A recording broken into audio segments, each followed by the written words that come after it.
1936 সালের 19 জানুয়ারি বগুড়া জেলার বাগবাড়িতে পিতা মনসুরুর রহমান ও মাতা জাহানারা খাতুন রানীর ঘরে জন্মগ্রহণ করেন শহীদ রাষ্ট্রপতি জিয়াউর রহমান। 1971 সালের 27 মার্চ তার কণ্ঠে ঘোষিত হয় স্বাধীনতার ঘোষণা।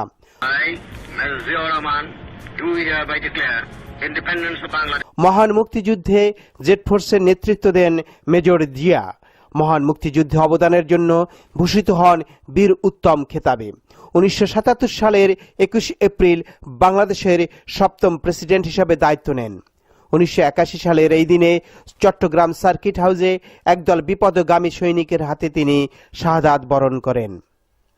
বীর মুক্তিযোদ্ধা, বহুদলীয় গণতন্ত্র, বাংলাদেশের জাতীয়তাবাদের প্রবক্তা, সাবেক রাষ্ট্রপতি শহীদ জিয়াউর রহমানের 34তম শাহাদাত বার্ষিকী উপলক্ষে 31 মে রবিবার মিলানের স্থানীয় একটি রেস্টুরেন্টে মিলান বিএনপি আয়োজন করে দোয়া মাহফিল ও আলোচনা সভা। মিলান বিএনপির ভারপ্রাপ্ত সভাপতি আব্দুল্লাহ আল মামুনের সভাপতিত্বে যে নেতার আবির্ভাব না হলে বাংলাদেশ আজ একটি স্বাধীন সার্বভৌম রাষ্ট্র হিসাবে পৃথিবীর মধ্যে মাথা উঁচু করে থাকতে পারত কিনা আজ প্রশ্নের সম্মুখীন।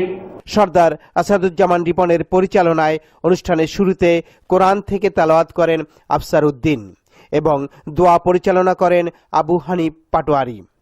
বক্তব্য রাখেন নেতৃবৃন্দ হাবিবুর রহমান আইয়ুব। আমার এই মহান নেতা সব সময় সহনশীল ছিলেন, সব সময় সত্যকে স্বীকার করেছেন, সব সময় সত্যকে স্বীকার করেছেন এবং যার জন্যই তিনি উচ্চারণ করেছিলেন on behalf of great leader Mujibur Rahman. Howlader Shahin, Mohammad Haruna Rashid, Ashraf Ali, Hasib Alam Selim, Shah Alam, Salauddin Bhuiyan, Mazhar Hossain Sumon, Mizan Howlader, Kamruzzaman Babu, Tofazzal Hossain Tapu, Siddiqur Rahman, Ferdousi Akter পলি, কাজী রুবেল, রাজু খান, রবিন শিকদার, মিজানুর রহমান, জুয়েল পাশা, একে রুহুল সান প্রমুখ। বক্তারা বলেন, শহীদ রাষ্ট্রপতি জিয়াউর রহমানের আদর্শ বুকে ধারণ ও দেশনেত্রী খালেদা জিয়ার হাতকে শক্তিশালী করে জাতীয়তাবাদী আদর্শের সৈনিকরা তীব্র আন্দোলন চালিয়ে যাবেন গণতন্ত্র প্রতিষ্ঠার লক্ষ্যে। Desk report Nazmul Hasan Shamim, Shikor TV.